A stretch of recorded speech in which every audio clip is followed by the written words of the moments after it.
স্ত্রীর দায়িত্ব দাম্পত্য জীবনকে সুখময় করতে নিজেকে স্বামীর সামনে বিউটিফাই করে উপস্থাপন করা। ওই যে কয় ঠিক আসছে, নিজেদের পক্ষে আসলেই ঠিক। নিজেকে বিউটিফাই করে মেকআপ করে স্বামীর সামনে উপস্থাপন করা। রাগ করবেন না আমার বোনেরা, আমি আপনাদেরকে খুব ভালোবাসি এবং বোনরাও আমাকে খুব ভালোবাসে। আমার একটা পেজ আছে আমার নামে এই ফেসবুকে, মিজানুর রহমান আজহারি। এই পেজে প্রতিদিন শত শত প্রশ্ন আসে। এই প্রশ্নের বেশিরভাগ প্রশ্ন আমাদের বোনদের। অনেক বোনরা বলে, হুজুর আপনার ওয়াজ আমরা শুনি কারণ আপনি আমাদেরকে খুব সম্মান দিয়ে কথা বলেন। আলহামদুলিল্লাহ, আমি আমার বোনদেরকে ভালোবাসি, মাদেরকে ভালোবাসি। আমি আমার মা বোনদেরকে বলবো, আপনারা নিজেদেরকে গুছিয়ে সাজিয়ে স্বামীর সামনে উপস্থাপন করুন। অনেক বোনেরা আছে বাইরে যাওয়ার সময় পার্লারিং করে মেকআপ করে সুন্দর জামা কাপড় পরে বাইরে যায়, আর স্বামীর সামনে আসলে বুয়ার মতো থাকে। আছে না রে? স্বামীর সামনে পচা জামা, ছিঁড়া জামা, চুলের মধ্যে নাই সুগন্ধি, নিজেকে গুছিয়ে রাখে না, সামলে রাখে না, কাজের বুয়ার মতো নিজেকে উপস্থাপন করে স্বামীর সামনে। আর বাইরে গেলে মেকআপ করে পার্লারিং করে যায়। হওয়া দরকার ছিল উল্টা, বাইরে আপনি সাদা সিধা ভাবে যাবেন, বোরকা দিয়ে নিজেকে ঢেকে যাবেন। বাইরে যাওয়ার সময় কোনো নারী পারফিউম ইউজ করে যেতে পারবে না। নারীরা যত পারফিউম ইউজ করতে মনে চায় আপনার বেডরুমে, আপনার স্বামীর সামনে, ঠিক কিনা? স্বামীর সামনে পারফিউম ইউজ করেন, নিজেকে উজাড় করে সাজান স্বামীর জন্য। এই প্রতিটা সাজুগুজুতে সওয়াব আছে না নাই?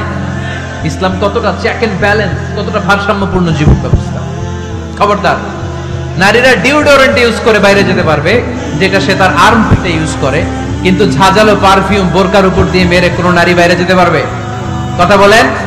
সুনানে নাসাইর হাদিস, আল্লাহর হাবিব বলেন, আইয়ুমা ইমরাআতিন ইস্তা'জারাত নাফসাহা ফামাররাত আলা কওমিন লিয়াজিদু রিহাহা ফাহিয়া জানিয়া। কোন নারী যদি তার জামার উপর দিয়ে পারফিউম মেখে পুরুষ লোকের দৃষ্টি আকর্ষণের জন্য ঘরের বাইরে বের হয়, যতটা পুরুষ তার চেহারার দিকে লোলুপ দৃষ্টি নিয়ে তাকাবে, ততটা পুরুষের সাথে জিনার গুনাহ মহিলার আমলনামায় তুলে দিবে কে? পারফিউম মেখে যদি কোনো নারী বের হয় এই উদ্দেশ্যে যে ছেলেরা আমাদের প্রতি আকৃষ্ট হবে, যতটা ছেলে তার দিকে তাকাবে, প্রত্যেকটা ছেলের সাথে জিনার গুনাহ আল্লাহ তাআলা এমনি তার আমলনামায় তুলে দিবে। নাউজুবিল্লাহ পড়েন। এজন্য খবরদার, নিজেকে সাজিয়ে গুজিয়ে স্বামীর সামনে উপস্থাপন করুন, সাজিয়ে গুজিয়ে। অনেক স্ত্রীরা আছে ড্রাইভারের সাথে কথা বলার সময় মিষ্টি হাসি দিয়ে কথা বলে। বাজারে শপিং করতে গেলে আসসালামু আলাইকুম ভাই কেমন আছেন, কি সুন্দর আসসালামু আলাইকুম। স্বামীর সামনে আসলে আর এই মিষ্টি কথাটা নাই। আছে না নাই? বাইরে তোমার চিকন গলায় কিসের আসসালামু আলাইকুম? হ্যাঁ না, বাইরে আপনি আসসালামু আলাইকুম দিতে যাবেন না, ঝটপট করে কর্কশ ভাষায় কথা বলে শেষ। কেউ ফোন দিয়েছে, হ্যালো কে? স্বামীকে চায়, উনি বাসায় নাই, কাট।